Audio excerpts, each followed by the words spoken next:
Hello, everyone. Today I'm joined by Ashley Cleveland, the founder of Ashley in Africa and the Afrika Investors Academy. How are you doing today, Ashley? I'm fantastic, Tony. Thank you so much for having me. It's an honor to share and collaborate with you on your platform. Yes, indeed. Thanks for stopping by. So, for all who aren't aware of you, can you tell us a little bit about your background and what inspired you to start Ashley in Africa? Yeah, so my background is in brand strategy, marketing, and brand management for luxury and aspirational brands. So I did that for almost 15 years and worked with, luxury international brands and did that in these really, essentially world-class cities. I worked in Miami or South Beach, Florida, New York, and I rounded out that career in Atlanta, Georgia. And really, what inspired me, a part of what I had to do, and really what I love to do around brand strategy and marketing was the research part. And that wasn't something that a ton of my colleagues were really excited or into, but I really would hone in on data and trends. And so I'd say maybe my last couple of years, I spent time creating experiences and experiential marketing and campaigns for the city of Atlanta, and for it to now be this, aspirational luxury brand to attract industry as well as talent. And when I started looking at the things that are really important to people that are relocating and building a life, there were certain things that stuck out to me, which were culture, career opportunities, as well as community. And as I was also having had my first child, those things started to look very different for me as a new mom. And I started to explore what that looked like for mothers outside of America. And what I found was life changing, to say the least. I started to understand, the healthcare systems outside of America, um, education outside of America, and really what was happening from a global perspective that really wasn't being talked about. In any publication that I was reading on a regular basis. And so, fast forward, I just took a leap of faith, took a sabbatical to Dar es Salaam, Tanzania for a little over a year, almost 2 years actually, and decided that I wanted to, take my talents to the continent, so to speak. So now I help 6 and 7 figure entrepreneurs who are struggling to gain access in critical business insights that they need to invest and grow their businesses in Africa so that they can diversify their portfolios and build wealth. Interesting, interesting. And how did you pick Tanzania as a location? So Tanzania was for several reasons at the time, but I'd say the first reason was access. So when I decided to take my sabbatical, we were in the middle of the global pandemic, formerly known as COVID-19. And there weren't many countries that were open to Americans at the time. And Tanzania was one of them. And so that was the number one reason. But I also did some research on the cost of living as well as its economic stability. So Dar es Salaam is one of the fastest growing cities in East Africa. Mm, Tanzania is one of the most politically stable countries on the continent. And it also has like 3 of the 7 world wonders. Um, and so I was like, absolutely, like I'm going there. That's where we're going. We're making it happen. And it ended up being, yeah, 2 years. awesome. And what was the response from family and friends when you told them I'm packing up and moving to Africa? What do you think? I mean, it was mixed. Mm. Um, yeah, can I say hi? Yeah, Hey. okay. um, yes. I don't know. Did she leave? I think so. Okay, so Is I'll, let me finish my meeting, okay? Did he leave? Yeah, I think so. Let me finish my meeting. Okay. She was gonna give me snacks. She is? That's it. Okay, fantastic. See you later. So yeah, it was a mixed bag. And I say one of the biggest things was she, who is my daughter, Penelope, will be turning 5 at the time she was 2. Mm. Um, so they were like, how are you going to do that? How are they going to adjust? More so, I think the biggest negative feedback was people that just knew nothing about the continent. Um, they didn't know where we were going to live, what we were going to eat, Mm. like they thought we were going to be going into, the jungle, so to speak. And so that was more, that was less of the pushback. Um, but as far as friends and like people that know me, like they were like, this is very on brand for you. Mm. Like it was something that was very bold.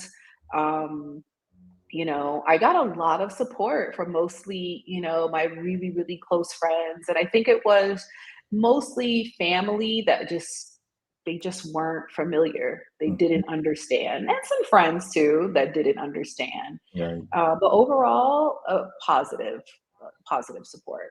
No, that's great. So tell us about the Africa Investors Academy. What is that and what inspired you to create it? Yeah, so the Africa Investors Academy is a membership community of entrepreneurs and aspiring entrepreneurs that want to invest, do business, or grow their businesses here on the continent of Africa. So I have business in the country of Tanzania as well as South Africa. And I work with people that have an interest in growing their business, moving, and actually investing in projects here in those countries. And so some of my clients are here based on the continent. Some of our members are in the US making plans to move and to expand their businesses. Um, but I was inspired really to share that information. Mm. So as I mentioned, I was always really doing research and always was the person that knew something about something. And when I started sharing content on YouTube, it was funny because I was like, oh, people really like to hear what I have to say. And I was kind of picked on as a kid as being like Mm. this know it all or always talking about something I had learned and nobody cared. And so after sharing on YouTube, realizing that people cared and they wanted a deeper dive, I created the community to really get, down to like some of the nitty gritty content about what it means to do business in Africa and what it means to live in Africa in different parts, right? In the countries that I've lived in.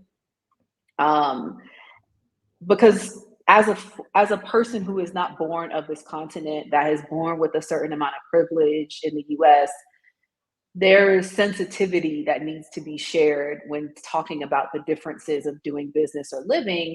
And I think big forums are not for that. If Mm. people are really interested and invested in making this move, guidance is important. And for people that have an interest, like I was honored to create that space for people. And it's been so fun to see the community growing. We've had people that joined and moved. I have a now friend who was a client that I worked with over a year ago who actually just moved to Cape Town, South Africa 6 weeks ago with her daughter, Wow. and is growing her business here. So yeah, and people that have been here on the continent, people that are planning their trips next month. So it's been a really fun community of like-minded individuals that we are actually scaling up.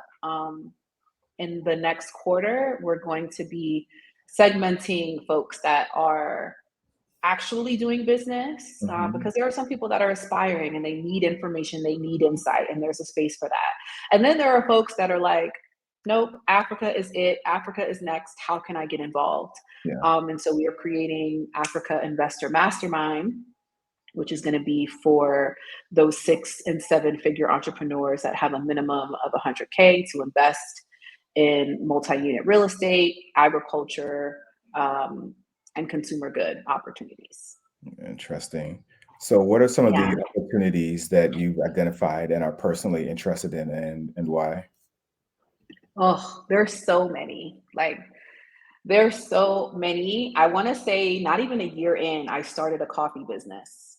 Mm, Like, that coffee business isn't doing great. But it was because I saw that there was like this opportunity, and having worked in beverage, I knew like coffee grew huge crop, huge high income yielding crop.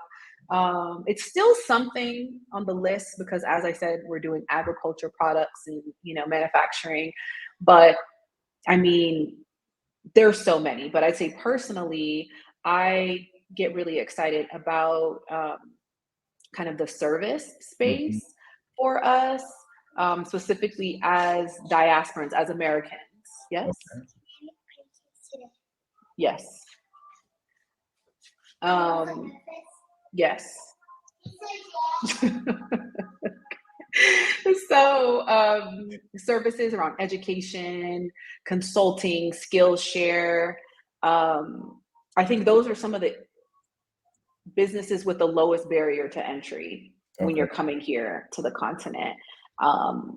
Even regardless, really, of where you go, if you are kind of a high level, even junior level, and you have a strong skill that you can teach, Mhm. um, in these emerging markets, there's really a lot of opportunity to share that and to be enterprising.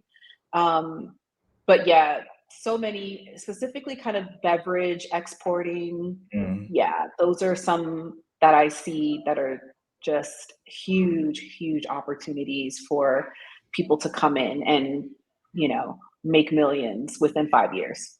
Wow. So on your channel, you also talk a lot about BRICS and a lot of the emerging markets coming together. What are your thoughts Mhm. on I guess, the recent developments around BRICS nations and the importance of being aware of geopolitics and how it impacts us all? Yeah, I think it's so important. I think it is so important. We are living in a global economy, and the need to understand geopolitics is like no longer an option, right? I think we experience as Americans, or at least me, maybe at that level where I was working in city kind of brand, government, and corporate relations. You know, when you say, "Oh, I don't know about politics," right? Mm, Like, I think that conversation is really played out. You can't say you don't know about politics because it affects you. And it's important that we know about geopolitics as right. well, especially now in this global economy that we're living in. And, what is fascinating about BRICS is it is essentially they're innovating, right? They're disrupting the status quo of the US dollar as a reserve currency. And it's really happening. I mean, I remember a year ago having a conversation with someone here in South Africa about how commodities are only traded in US dollar, and that is what it is. And since then, seeing Tanzania trade with India in their local currencies of the Mm, shilling and the ruble, seeing other Eastern African countries trading amongst each other in their local currency, like that was not happening a year ago. wow. So this idea that is not a sector that's going to change. And I mean, if we're being honest, we've seen a lot of change happen with our global trade. Prices in America for certain goods have skyrocketed. Why? That's because access to them is harder. And so I just think it's so important, Mm, especially as a parent, when we look at how our children are going to compete or excel in this next generation. The traditional way of doing things, the traditional understanding is just, it's just not an option. I mean, my 11-year-old, who's now 12, and at 11, she was learning about bricks in her classroom, oh, wow. in South Africa. That is not happening in the US, right? And so, Americans, people, like this kind of dated American imperialism that we are the best, we are the most, you know, progressive, safest innovative country, while there are some of those things that are true, um, yeah, the US has like active disruptors in this Mhm. space, and the BRICS economic conglomerate is one of them. It's one of them. And so I just think it's so important. And it's also just really fascinating to watch and to be in South Africa, which is the S in the BRIC system, Mhm. as the gateway to the continent. I mean, it's, and one of the most, I think, proof of concepts, that Mhm. world class development can happen here on the continent. It's Right. just, it's really fascinating to see. So if Interesting. you can't tell, I think it's I think it's so important that we familiarize ourselves with the basics. And it's not about creating fear. It's not about being a pessimist against whatever is happening in the US. It's really just about being informed, being Mhm. aware. And if you're an investor and you have an interest in you know opportunities and seeing your investments grow, and in economies that are growing, because if we're comparing, right, we see which economies are on the decline and which economies, or I think the concept that there are other economies, all economies are doing bad, all economies are in a recession. That's again just kind of the lack of understanding of geopolitics that a lot of us have. And so if you want an opportunity to diversify yourself, understanding what's happening globally is imperative. Yeah, no, that's a good point you make about not all economies are doing bad right now. And Yeah. from your personal experience and interactions with Africans, what has been the reception towards Black Americans, yourself included, who have moved to their Mhm. countries, whether it be South Africa or Tanzania? Yeah, I mean, I've had nothing but positive experiences. I've had amazing experiences in Tanzania as well as South Africa. I've also traveled to Kenya and Ethiopia, and I've had and Malawi. Um, it's been beautiful. I think coming in with a level of humility and empathy is so important. Again, like we can often be, as Americans, known globally as, arrogant Americans or ignorant, Mm. uninformed Americans. And knowing that and having traveled to many countries before, I think I was a bit familiar with recognizing that every place is not like the US. And I think one of the biggest things about being on the continent is, we feel this reconnection to a place where we've never been. And then we sometimes have this expectation of our brothers and sisters here on the continent to know, to understand, to embrace us, to have sympathy. But there have been their own challenges here on the continent. So really coming in with a level of empathy, compassion, grace, it has helped me to build and create like lifelong friendships. I've had nothing but positive reception. I'd say being here in South Africa, where they are very familiar with African American experience in the US, very connected to our culture.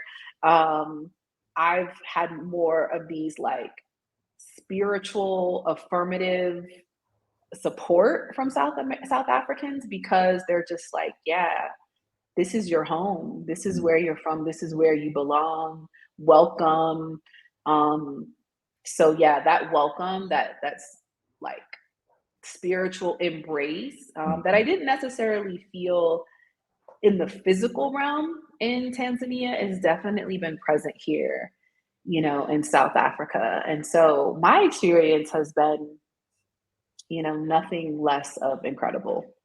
That's amazing.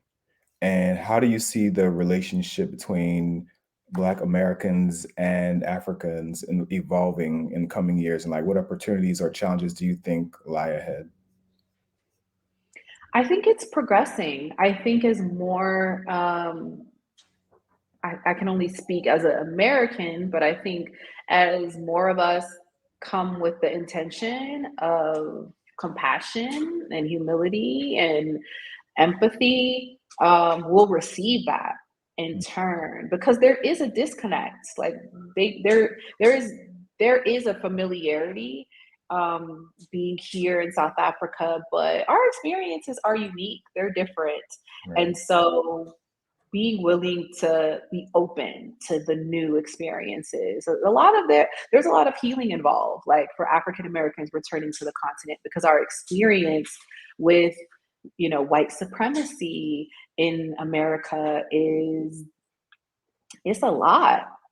So when we come to the continent and we experience white people, Europeans here, Australians were oftentimes very confused and sometimes triggered. And so I think there's opportunity for growth and healing in this experience of moving to the continent and being embraced and remembering, what it was like for our ancestors, because our ancestors have been on this continent for 6,000 years, or they're, in spirit, but the people of Africa, these folks, 6,000 years, right? So our history is so much more than the last 500 years of struggle that we've had. We've had centuries upon centuries upon centuries of empowerment, of peace, of stability, of creativity, of innovation, of power. And I think that, the bridge that's being created, the merging of these two worlds is really revolutionary. It's powerful, it's spiritual. There's a lot of things to learn, from each other. And I think those challenges are just that learning curve, that understanding, the willingness to be wrong, the willingness to recognize you might be misunderstood, or the willingness to be understood, be misunderstood. So I Yeah. like to look at it through that lens, because I feel like as long as we're divided, that's when Mhm. we can be controlled. So our goal should really be to reconnect, and whether that's online, through social media, offline, and meetups. And it's happening. So it's beautiful to see. It's beautiful to have been able to create spaces for that, those type of relationships and connections. And it's really only up from here. Super interesting, super exciting also. What advice would you give to someone who, has heard what you've had to say, or they've already been planning, to move or doing their research, they're considering moving or starting a business in South Africa, Tanzania, or whatever country. What do you feel should they be their first steps?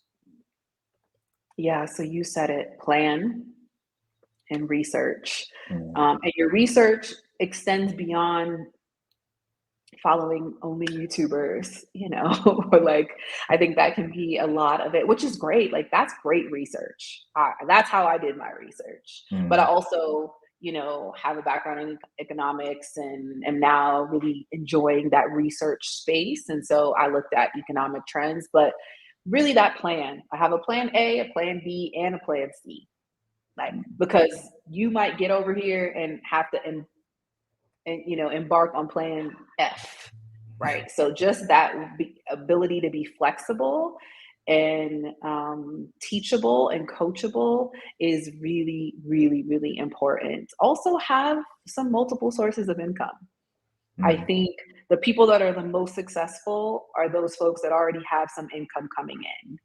But it can happen, right? If you don't, but that's how you're going to be the most successful, whether you're working remotely and you've got some income, or you have a service-based business, or you have, rental properties in the US. Like, you want to have some consistent income and potentially multiple sources of it. So that way you can sustain yourself. The great news is that the quality of life is fantastic, and the cost of it is going to be 50 to 75% less of what you're spending in the US, depending on your lifestyle, right? mm. There are places that you can go where you can match dollar for dollar or dollar for local currency, places like Accra, places like Cape Town, South Africa, places like Nairobi, Kenya. But in those places, there are also opportunities for you to scale uh, back your cost of living, but up level your quality of life, Mm. right? So just making sure you've got some income to sustain that. And, take a discovery trip. decide that you want to do it and explore first. It may be a place that you really love and it looks good online, but it doesn't feel great when you get there.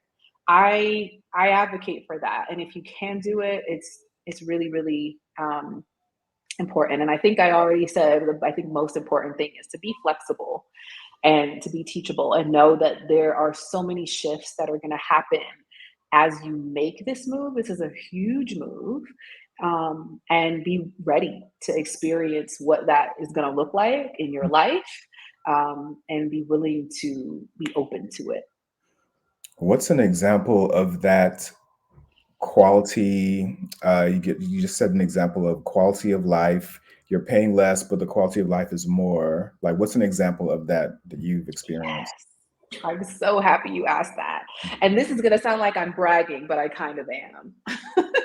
So, like, okay, so I lived right next to, in the US, I lived right next to Costco, right? And I thought I was doing it, right? Because I live right next to Costco and I could go and like spend $300 and I'd have my pantry stacked with Mm. all of the GMO additive processed foods. And yes, I thought it was great. But for $300 a pop every time I was going to the grocery store.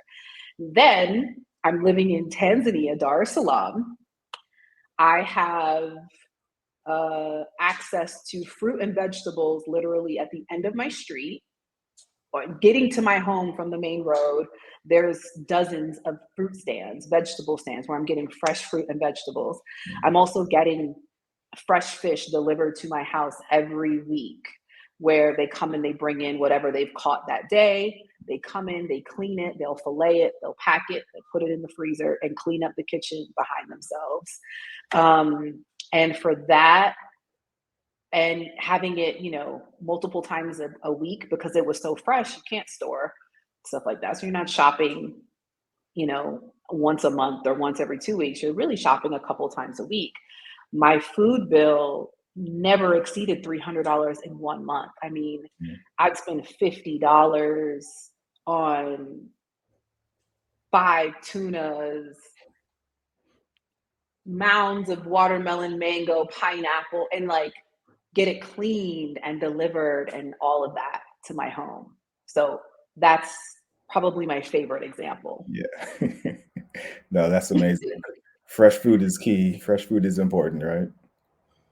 Yeah, I mean, we just don't realize how important. And being in South Africa, I live in the city, Mhm. so I'm back to grocery store shopping, and that's the one thing that I definitely, that's not just one, but that's one of the things that I miss, is it's just that off the road, fresh, Mhm. watermelon, where the man will cut it open to show me how fresh it is, let me taste it there, and then, go on my way home.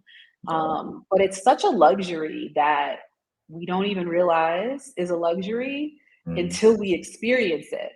And it doesn't cost, and it's like these things are natural, they're organic, and they're not even priced higher um, than the non-organic things, because they actually aren't very prevalent Right. in the country of Tanzania. So yeah. Super interesting. And I guess switching gears a little bit. So on the social side, what has that been like for you? Kind of, getting out and doing things that aren't business related, enjoying yourself, having fun. What has that experience been like? Mhm. That experience has been good. I think it's a lot more abundant for me here in South Africa. So I talked a lot about that on my YouTube channel kind of a year after, because when I went to Tanzania, I was really going for like rest and restoration. And while I did meet people and like fantastic people, it really wasn't where I was at that point in my life. I really was just decompressing from working and being a mom and being a daughter and just a friend, all of that. And so South Africa for me was so many ways strategic from a business perspective, but also social. And so South Africa as well as many other African countries, like you're not going to meet an African that just speaks one language. Mm. So there's like this intellectual component of socializing that I love and that I admire. And, you know, education here is exceptional. And so I'm meeting a lot of people that are brilliant. Like bachelor's degree is a basic thing. Like most people, you know, after the age of 40 are on their way to getting a doctorate, um, you know, or have a couple master's degrees. So there's that kind of intellectual um, compatibility there. But also, I experience like South Africans as being very like well traveled as well. So all of these things make great for like socializing, talking points, getting to know someone, right? But I think the deeper part of that, even in making friends and romantic relationships, is the connection to culture, the connection to, you know, this family centered culture that I didn't really experience in America, not because it doesn't exist, but I think just because of my upbringing and the community of people that I was brought up around and the industries that I worked in, it wasn't very family centered, where it feels like that is just the lifestyle here. Mm. Family centered, living with an intention to have time for friends and family.